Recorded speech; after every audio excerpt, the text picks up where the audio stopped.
વરસાદને લઈ અને હવામાન વિભાગ તરફથી એક મોટી આગાહી વ્યક્ત કરી દેવાઈ છે। હવામાન વિભાગે ચોમાસાના આગમનની જાહેરાત સત્તાવાર રીતે કરી દીધી છે। કેરળમાં વિધિવત રીતે ચોમાસાનું આગમન થઈ ગયું છે। સાયક્લોનિક સર્ક્યુલેશન વેસ્ટર્ન ડિસ્ટર્બન્સ પણ સક્રિય બની ચૂક્યું છે। દક્ષિણ ગુજરાતમાં ભારે વરસાદની આગાહી પણ વ્યક્ત થઈ છે। સૌરાષ્ટ્રમાં સામાન્યથી મધ્યમ વરસાદ નોંધાઈ શકે છે। અને પવનની ગતિ વિશે વાત કરીએ તો 15 થી 25 કિલોમીટર પ્રતિ કલાકની ઝડપે પવન ફૂંકાઈ શકે છે। 2 દિવસ ભારે પવન સાથે વરસાદની આગાહી છે।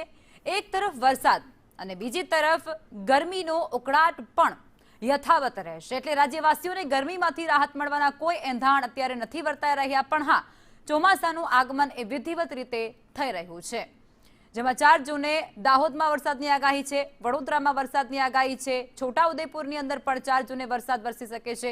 એટલું જ નહીં, જે સૌરાષ્ટ્રના અનેક ભાગો છે ત્યાં પણ અત્યારે જે વરસાદ છે તે નોંધાઈ શકે છે, જેમાં ભાવનગર છે, બોટાદ છે, અમરેલી છે, એ સહિતના જે પંથકો છે, એ વિસ્તારો છે, તેમાં વરસાદ નોંધાઈ શકે છે।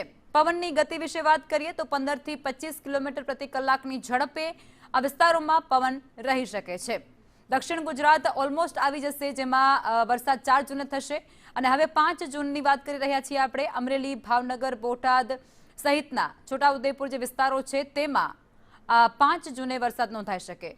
નર્મદા, સુરત આમાં પણ 5 જૂને વરસાદ નોંધાઈ શકે છે। મતલબ કે દક્ષિણ ગુજરાતમાં 4 અને 5 આ બંને તારીખે જે વરસાદ છે તે વરસે તેવી શક્યતાઓ અત્યારે પૂર્ણતઃ સેવાઈ રહી છે।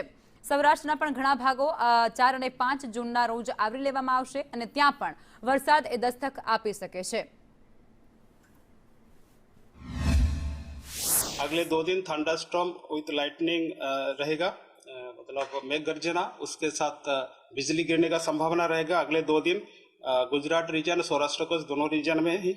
और उसके आगे इक्का दुक्का स्थानों में हल्का से मध्यम बरसात होने का संभावना रहेगा पूरा हफ्ता में गुजरात रीजन में। और उसके आगे 2 दिन मतलब 6 और 7 जून सौराष्ट्र को रीजन में। इसमें जो बारिश का स्थिति रहेगा हल्का से मध्यम बरसात का संभावना रहेगा।